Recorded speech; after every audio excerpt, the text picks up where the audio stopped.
All right. Well, thank you. And thank you everybody for joining us today. One of the nice things about doing a little bit longer format, doing a 3-hour session as we're doing today, is it does give us an opportunity to dive a little bit deeper into some of the important areas that we can't touch on in a shorter format. And we've realized that doing the post-processing, going from where Lewis had sort of shown you having the colorized 3D point cloud to generating some output product, is an area that there are people coming into UAV LiDAR that may not be experienced in that area. So we're addressing that on the training side. We've put together an 8-hour web training course that kind of picks up from the 2-day training that Madeline mentioned to go through some of this. And I'm going to spend the next half hour to kind of show you some of the things that you can do in TrueView EVO. I'm going to focus a lot on doing a bare earth extraction, which is a very common thing that you want to do with these sort of point cloud data sets, of course. A quick overview, what I'm going to cover over the next 30 minutes. I do have a few slides I want to go to. I'm going to do a little bit of theory because I do think it's important when you get to this point with your data set, you need to have a little bit of background on what's happening when you do a ground classification, when you run what we call an adaptive TIN algorithm. But it's just a few slides to give you some idea of the terminology and what I'm going to be talking about. Then I'll just hop into the software and go through doing a ground classification, explain a little bit of how we implement that through point cloud tasks, some of the review and manual cleanup, and so on and so forth. If you are an experienced LiDAR person, then this will be very familiar to work that you've done either with UAV LiDAR or fixed wing LiDAR and so forth. So let's just dive right in. So you've got that nice colorized point cloud, but your client needs a bare earth dam, or they need contours of the bare earth. You're going to have to do a ground filter. And we implement that in TrueView EVO using a very standard algorithm. It's called an adaptive TIN ground filter. The main thing to understand, there's 3 parameters I want you to understand to take away from this, the way the algorithm works. It starts by creating a seed surface. We have to start somewhere, and that seed surface is defined by a grid. So seed sample distance, I want you to remember that term. That's basically the size of that initial grid that we use to get that initial surface. The algorithm is then going to build a TIN surface from that, and it's going to go through and look at the other points and compare each point to that seed surface using an angle and distance test. So there's going to be an angle and distance parameter. I want you to remember that. If that candidate point passes those parameters, then it's added to the surface. If it's not, it's ignored. And the algorithm then iterates. It rebuilds the surface with all the new points it added, and it keeps going until it reaches a stop state. All of this is implemented and actually pretty simply within TrueView EVO to the point where you can just run it automatically. But we want to talk a little bit about how that actually works, because you will find that, as you start to get more comfortable with it, you will start to take a little bit more control over how the algorithm runs. So as I mentioned, the first parameter, that seed surface, is built by placing a grid over your data. And then the algorithm just takes the lowest point in each cell and says, this is a ground point. There's some things that related to that can have some impact on your results. We get into that a little bit more in our training, but basically you're looking at a sort of a low pass first estimate of your ground surface. The one issue that's important to be aware of is that seed surface, that seed sample size does impact or does interact with, for instance, like buildings on your within your project site. If I happen to have a building that's larger than my seed sample distance, I'm going to have issues. You can see here that cells A and B, they're fully contained on the roof of the building. Just automatically, I'm going to end up with ground points on the roof of that building. I'm going to get a bust in my ground surface. So you want to set your seed sample size to be a little bit bigger than the largest feature in your data set, the largest building in your data set. Again, there's subtleties we could go into, and we do go into more in the training about that, but that's the way to think of it, a little bit bigger than your biggest building. The angle and distance, I'm not going to spend too much time on these. You will get copies of the slides so you can look into these, but basically the angle to make sure that the point that you're looking to add to the ground is close to the surface. For TrueView data, we've really spent a lot of time looking at this, and we think that 2 degrees is a very solid, good default setting for TrueView 410 data. You get very nice results with that 2 degrees. These are user adjustable should you need to play with it, but we really recommend that 2 degree default. And then there's a distance parameter as well. You'll see me talking about that. Again, for TrueView data, about a 1/2 meter is pretty good. And the main purpose of this parameter is just to make sure on larger triangles, it's not going to jump upwards in any large way. So a little bit of theory there, but let's move on to the actual showing of this in the software. So you guys still now seeing my TrueView screen? Yep, we can see it. Perfect. Okay, so this is the same site that Lewis was showing you, the shop site, and I've got the point cloud. It's all gone through all the processing, the TrueView processing. It is actually colorized, and I've got my by flight line stuff set up there. What I'm going to be doing over the next 5-10 minutes, and again, I just want to kind of orient you a little bit, is running some point cloud tasks. So what we call PCTs, or point cloud tasks in TrueView EVO. And this is actually, one of the real benefits of building the TrueView workflow into our LP360 architecture is you get full access to all of those point cloud tasks that have been built up over the years for working with point clouds, for doing sort of point cloud analysis and so forth. I'm not going to go through in depth, all of the details of what's available there. Just be aware there's basically a default library of tasks that come with TrueView EVO, and then these can all be customized, so you can see all of these numbered ones are ones that I've built up for my own analysis.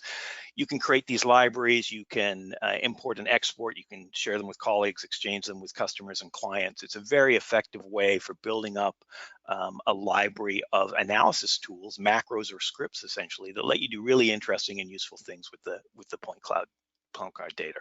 So when I'm talking about point cloud tasks, I'm talking about running a script or running a macro on that. Now, I have a lot of these tasks. We have some good grouping tools in here, so I can just limit the view of what I'm looking at over here on the left side. I've just got, various different categories. I just really want my TrueView point cloud tasks. And you can see I've got a list of about 8 of them here to let me do the things that I want to do with TrueView.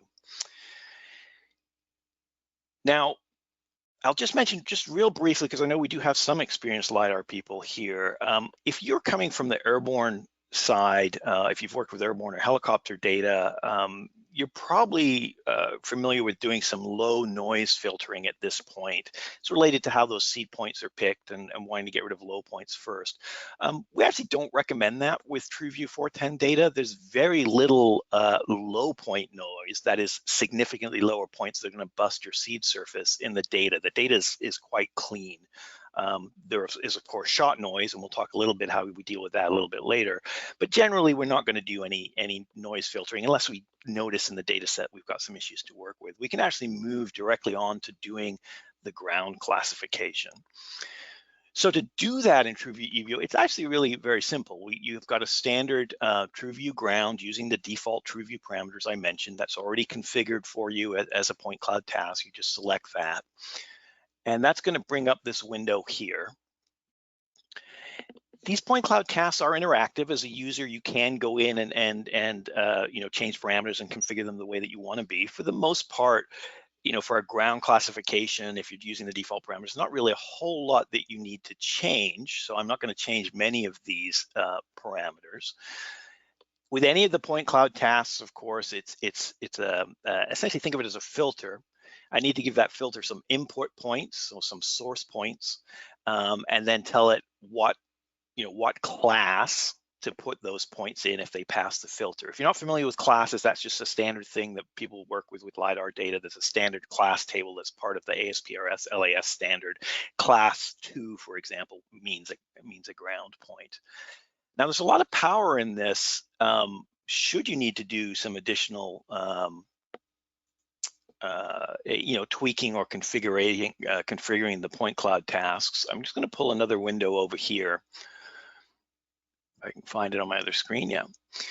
And don't worry, there's a lot going on in this dialogue. Don't worry too much about it. This is our live view. It's a way of looking at how you filter the data, and you can see it's very powerful. There's a lot of different things you can filter on when you're setting up, what source points you want to use. we're obviously going to use a particular class, the unclassified class. But what I wanted to point out here is very standard with LiDAR, you want to take advantage of the fact that you have multiple returns with the LiDAR data. And the Quanergy M8 that we use on the 410 has 3 returns, which is quite unique for that class of LiDAR. Often they only come with just 1 return because they're designed for automotive and other applications where multiple returns aren't as useful. But the Quanergy's got 3 returns, and we can use that as you would with any traditional airborne LiDAR to limit the points that we think are on the ground. If I've got 1 return and I have 2 other returns after it in the same pulse, then pretty much sure that first return is not on the ground. So I can ignore that and filter that out of here. A lot of other things that you can do there in terms of filtering on all sorts of parameters. A very powerful tool. The only thing that I really need to tweak on a sort of project by project basis for TrueView data is that seed sample distance, as I mentioned. This data set's in meters. I've set this to 25 meters. Let me just go back and look at the tin surface here, so it's a little bit easier to visualize. I do have some buildings in this area, and the 25 meters is just a little bit bigger than the biggest building I have in there. Having configured the point cloud task, I would go run it. Typically, I would run against the whole data set, the whole project. You can, run it just in certain areas. You can run it against certain boundaries, polygons, if you have certain areas that you want to run. Again, a lot of power there that we get more into in the training. This particular ground classification for this data set takes about 2.5 minutes to run. So I'm just going to just switch. I've got the results already pulled in from running it earlier. So I'm just going to go switch to that LAS layer. The coloring here, by the way, if you're not familiar with, again, with classes within LiDAR data, is fairly standard. The orangey brown that you're looking at is the ground points, and the black or gray points are points that are still in what we call the default or unclassified class. So again, take about 2.5 minutes to run. Generally, of course, what you're going to do in a production environment, you're going to want to do a little bit of QA/QC, a little bit of review. You want to make sure that the default parameters are working well for you. There's several different ways that you can do that. Obviously, looking at things in profile is a good way to do this. I've got some forested area here, so I can come in and take a look at 1 meter slice through here, so I can see what that's looking like here. It seems quite a decent job. I don't have any ground points climbing up into the trees. It's really kind of very nicely, following the ground surface. This is not the thickest canopy, but it is canopy. I can look across the buildings over here. Yeah, 1 meter should be fine. Again, so the roofs are excluded. It's generally done a fairly decent job in terms of just showing me the ground and only the ground. Of course, in a real production scenario, I would spend a bit more time than I'm going to spend here today to do this. But let's say we've gone through this, we've looked at this. It looks relatively nice for what we want to do. Depending on the nature of the terrain you're surveying and the kind of project you're doing, you may find from doing this inspection that you do need to do some cleanup or some manual editing of the ground. That's not unusual. This adaptive tin algorithm that I mentioned is really effective for a lot of things, but it can have areas where it has challenges with. You can have some busts in the data. You may need to go in and spend a little bit of time doing some manual cleanup, some manual editing of the data. And we do have a bunch of tools in TrueView EVO that assist you with that. That's really nice for doing that kind of manual editing. Again, we go in more detail in the training and so forth. I'm going to show you one quick tool though on one area, because it does give you a sense of just how relatively straightforward it is to do these kind of cleanups. So if I'm looking here, again, the orangey brown is my ground, the gray is my unclassified. I can see that I missed a patch of data here. I didn't get a ground surface there, and it may be because I'm very close to an edge here. I don't have density. There may be some other reasons as well. But we have a nice tool that you can use if you see something like that. We just call it a cleanup tool. Again, it's a point cloud task, so I could configure these things as I saw or wanted to do. In this case, of course, I'm not going to run it against the whole project area. I'll probably just take, that's a little bit big.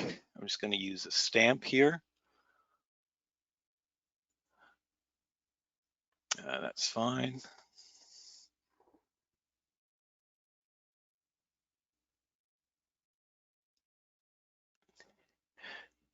Okay.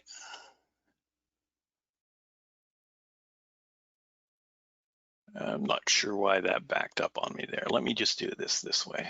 I'll just do a polygon instead. So I'm just going to draw a polygon about the area that I want to correct. I want to run this ground cleanup on.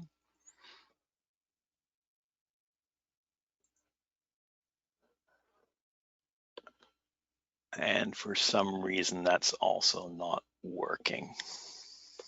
Okay, I'll come back to this if I have a little bit at the end. My main point is I wanted to show you there are tools that you can use to do the cleanup, and you should expect to do a little bit of cleanup, especially the more complex the terrain is that you're surveying.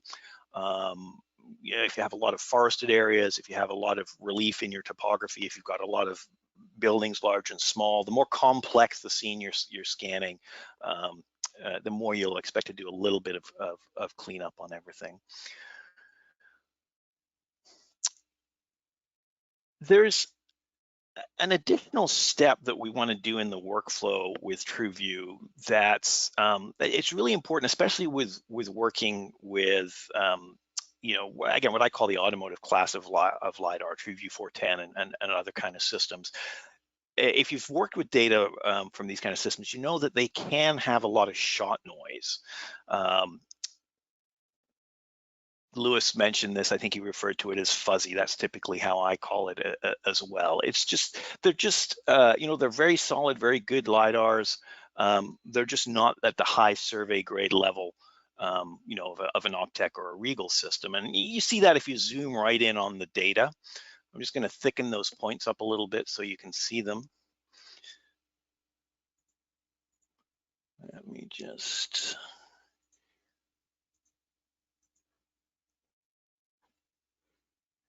thicken those up so hopefully you can see them a little bit better. And I'm also going to just drop a grid on top of here. This is a 5 centimeter grid. I'm not sure how well it'll be showing up over the webcast, but yeah, each of these grid squares is about 5 centimeters. So you can see even out here in this flat field, it is it's a field, so there is some grass there, but I've got more than 10 centimeters of shot noise. I have that fuzziness to the data. And really, you don't want that, especially if you're going to move on to generating some product from this, if you're going to do contours or something like that.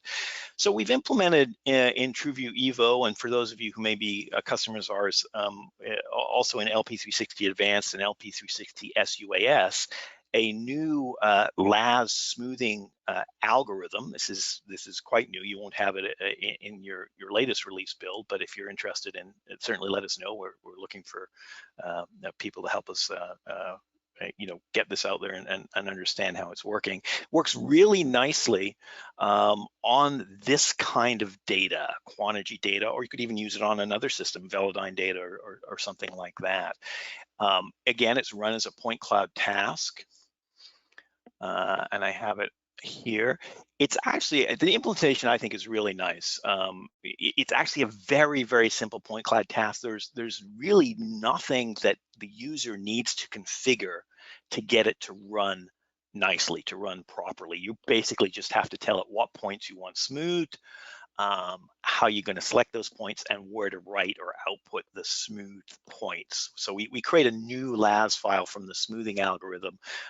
We don't, so you still have your original source data, and then you just basically go and run that. So I've already done that. That one takes, on this data set, about 4.5 to 5 minutes on my machine to run. But I'll just switch over to the smooth data here. And you can see visually down here, you get an immediate impact, right? So now we're below 5 centimeters and even better in some of these areas. Now this is out in the field. If I go look across the road here, use a little bit narrower profile. Again, you do have to zoom in. We are talking, 10 centimeter stuff. So this is the surface of the road after it's been smoothed. The gridding is 5 centimeters, so you're seeing very, very little residual noise on that hard surface after the smoothing. So again, this is I'll go back to the unsmoothed. This is the unsmoothed on the surface of the road, 10 plus centimeters of noise. And this is the smooth data. So it's really, really effective way to get good quality surfaces from TrueView data. And again, if you're an LP360 advanced user, you have availability. This is available at that level as well, should you want to use it with other noisy data. It works really nicely. So, so I've gone through, I've generated my ground. I've done a little bit of cleanup. I'm not sure why my tool wasn't working there. Live software demo, those things happen. I've smoothed my data so I have a nice surface. I really want to wrap up by creating some output products, because as interesting and, for people who are LiDAR enthusiasts like us, as interesting as all as the front end stuff is, and getting the colorized point cloud and so forth, at the end of the day, you want to be generating a product that someone is going to pay you for, something that they're going to want to use. So there's a variety of ways that you can output different products from your point cloud in TrueView EVO. I want to show you the export wizard, which is where the products are generated, but I'm not going to generate a whole bunch of them here. I've got some examples I'll show us, but the actual exporting is the same approach. So the export wizard is just a tool up here. Again, very flexible in terms of what you may want to output from your data set. We support both outputting the surfaces, of course. If you want to do contours or a DEM or something like that, you can do that from a surface, of course. You can also choose it to output your points, should you need to write out your points in a different file or for a certain area, that kind of thing. Different surface types, as again, we can do a DEM. I'm actually going to generate one of those, show you those: slope, aspect, hill shades, contours. You can even just do an RGB ortho from the point cloud data if you want. That's using a tin surface. We use a slightly different approach, just looking at the points within a grid cell. Then you can do things like a density image or a DC image, which are really effective analytical tools for looking at the quality of your data, the density of your data, and so forth. So you have quite a selection there of what you want to generate. And then for each of the types, there's usually some selection of the different file formats that you may have available. Once you've got that set, you can set a filter here, just as we did with the ground class. So for instance, if I want to do contours of just my ground, I'll just select ground. If I wanted to do some hill shade of my vegetation or something like that, I could do that. So you have all of that same filtering ability within the source points there. And then it's really just indicating where you want to output this data. Generally on a small site, you're going to just go output it for the full layer, but you can use other options. You can zoom in on an area and say, just output from my map view. You can draw a window where you want it outputted. You can even cookie cut by polygons. A lot of options there for what you want to do. You can also load and save these settings. So if you've got a certain product that you always generate at the end, contours is a good example, or a DEM, you can save your standard settings for those and just pull those out. And then it's very straightforward, just telling it where you want to save that data and whether or not you want to put that data back in the map. So of all the products, I'm going to show you a couple of them here. It's the exact same export wizard. You just follow along with that and go ahead and generate and output it. So for example, contours I mentioned, very common output products. So these are, for this data set, these are basically 1 foot contours, 33 centimeter contours. I've applied a little bit of smoothing to them. Again, if you've worked with LiDAR data, you know that the contours can get a little bit, let's say, not aesthetically pleasing. So you do want to do a little bit of smoothing, but we also smooth the ground surface with our smoothing algorithm. So you do get a fairly nice set of contours. These are 1 foot. So, and you can save that as a shape or a CAD file, and that can be your output product. Some of the other products that you can push out, and I'm just going to turn off my, I don't need my flight lines, and I don't need my data set, just so we can focus on the products. You know, I mentioned some of the raster type products. For instance, we can do a hillshade. So here's a hillshade of my ground surface. This can be really helpful in your QA/QC to see busts in your surface and so forth. So that can be very useful to generate earlier. We can do a density map. This can take a little bit to understand, but it's really straightforward. You may want to understand what the density of your points are across your project site, often for the ground surface, and you can configure that based on, you know, what values you're looking for. This particular one was generated. I wanted to make sure I wanted to know the areas where I had at least 50 points per square meter on the ground. So that's any pixel that's green, and then the other colors show decreasingly less points down to black being a void. So nothing surprising here, although I did see that I missed these areas where I had busts in my ground that I didn't correct. But I can see under my canopy and so forth, I've got areas of void because I wasn't quite getting through to the ground, and slightly less density in other areas. So that works nicely for that. A DZ image, very effective tool for looking at how well your flight line to flight line are matching. If you're familiar with calibrating airborne LiDARs, terror match workflows, things like that, you'll be familiar with these. Basically, the way you interpret this is each of those pixels, if it's green, it means, I think in this case, I used 9 centimeters, so the ASPRS standard. So it's well within that ASPRS standard for that digital accuracy class. Of course, anywhere you've got structure like forest or buildings, you do tend to get some red because the flight lines will just randomly penetrate in there. So a good analytical tool. And then I'll finish off by just talking a little bit about a DEM, because we can generate a DEM from this. So this is a 50 centimeter DEM. You can output that in a variety of different formats, GeoTIFF, IMG, and so forth. Often, you know, that's a deliverable your client may want exactly, just give me the DEM.